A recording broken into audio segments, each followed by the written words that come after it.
কর্মকর্তারা।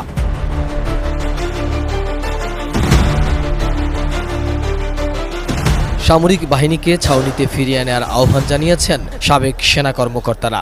রাজনৈতিক সংকটে সামরিকীকরণের উদ্যোগ নেওয়া হয়েছে এই মন্তব্য করে তারা এর বিরোধিতা করেছেন বলেও জানিয়েছেন।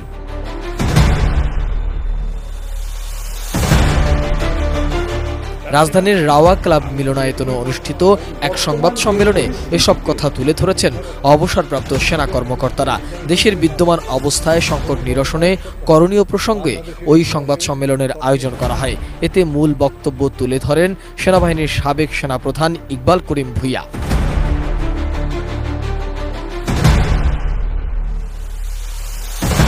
মূল বক্তব্যে ইকবাল করিম ভূঁইয়া বলেন, দেশের নীতি নির্ধারকেরা যদি বিবেক বুদ্ধি ও হৃদয়হীন হয়ে না পড়তেন তাহলে গত কয়েক মাসে বাংলাদেশের ইতিহাসে সবচেয়ে বড় করুণ মর্মান্তিক এই হত্যাকাণ্ডের ঘটনাগুলো ঘটত না। এসব হামলা, আক্রমণ ও পাল্টা প্রতিরোধে অঙ্গহানি ঘটেছে অগণিত মানুষের, অন্ধ হয়েছে বহু সংখ্যক কিশোর ও তরুণ। সুস্থ মস্তিষ্কের কোনো বিবেকবান মানুষের পক্ষে দেশে এমন একটা যুদ্ধ পরিস্থিতি মেনে নেওয়া সম্ভব না। আমরা নিজেরা নিজেদের সাথে যুদ্ধ করতে পারি না। আমাদের দেশটাকে, এই প্রিয় রাজধানী ঢাকা ও জেলা শহরগুলোকে যুদ্ধক্ষেত্রে পরিণত করতে দিতে পারি না। বলেন, অসহায় নাগরিকেরা প্রয়োজনীয় এবং জরুরি চিকিৎসাও পাচ্ছে না। তার উপরে চলছে ব্লক রেইড করে সন্ত্রাসীদের মাধ্যমে বাড়িঘর মেস চিনিয়ে ধরে নিয়ে যাওয়ার মতো ভয়ঙ্কর ঘটনা। মিথ্যা মামলায় গ্রেপ্তার হয়েছেন অথবা পালিয়ে বেড়াচ্ছেন হাজার হাজার নিরপরাধ কিশোর কিশোরী, তরুণ তরুণী, যুবক যুবতী।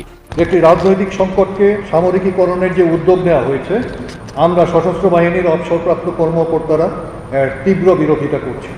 সংবাদ সম্মেলনের শুরুতে ব্রিগেডিয়ার জেনারেল অবসরপ্রাপ্ত সাখাওয়াত হোসেন, ব্রিগেডিয়ার জেনারেল অবসরপ্রাপ্ত শাহিদুল আনাম খান সহ 6 জন সাবেক জ্যেষ্ঠ সামরিক কর্মকর্তারাও বক্তব্য দেন। সংবাদ সম্মেলনে আরও উপস্থিত ছিলেন সাবেক সেনাপ্রধান লেফটেন্যান্ট জেনারেল অবসরপ্রাপ্ত নুরুদ্দিন খান। আন্দোলন যে এই পর্যায়ে পৌঁছাবে আমাদের দেশে, এটা আমি কখনো ভাবিনি। আমি একটি কথাই বলবো যে এটা আমাদের সেনাবাহিনী, আমাদের দেশের সেনাবাহিনী, তারা সব বাঙালি, বাংলাদেশি, এবং যাদের জন্য তারা গিয়েছেন, যে কারণে এমনি গিয়েছেন, দে আর অলসো বাংলাদেশি, তারা আপনাদের সন্তান। সংবাদ সম্মেলনে ইকবাল করিম ভূঁইয়া বলেন, বৈষম্য, ভেদাভেদ ও জুলুমের অবসান করা ছিল মুক্তিযুদ্ধের অঙ্গীকার। তা না ঘটে উল্টো এটা আজ দেশের সব পর্যায়ে ভয়াবহভাবে বিস্তার লাভ করেছে। সমাজের নিচের স্তরে পড়ে থাকা সংখ্যাগরিষ্ঠ মানুষের সহ্যের সীমার বাইরে চলে গেছে। আমাদের অর্থনৈতিক অবস্থা, এর ব্যবস্থাপনা খুব নাজুক, যার প্রতিকার ঘটাতে জনগণ আজ আত্মোৎসর্গ করতে পিছপা হচ্ছে না। এমন কষ্টকর পরিস্থিতির ভিতরে দেশবাসীকে ঠেলে দেওয়ার জন্য যারা দায়ী, বিচারের মাধ্যমে তাদের সাজা নিশ্চিত করে পুরো ব্যবস্থার মধ্যে স্বচ্ছতা, ন্যায্যতা ও বিশ্বাসযোগ্যতা প্রতিষ্ঠা করা গেলে সমাজে শান্তি, শৃঙ্খলা ও আস্থা ফিরিয়ে আনা যাবে। আজ দেশের এই ক্রান্তি লগ্নে আমাদের সকল সহকর্মীকে বিনীতভাবে অনুরোধ করব, সৈনিকের পেশার সর্বোচ্চ মর্যাদা, মানবিকতা ও নৈতিক মানদণ্ড বজায় রেখে দায়িত্ব পালন করবে। এর মধ্যে সেনাবাহিনীর অনেক কর্মকর্তারাও নানাভাবে বিবৃতি দিয়েছে।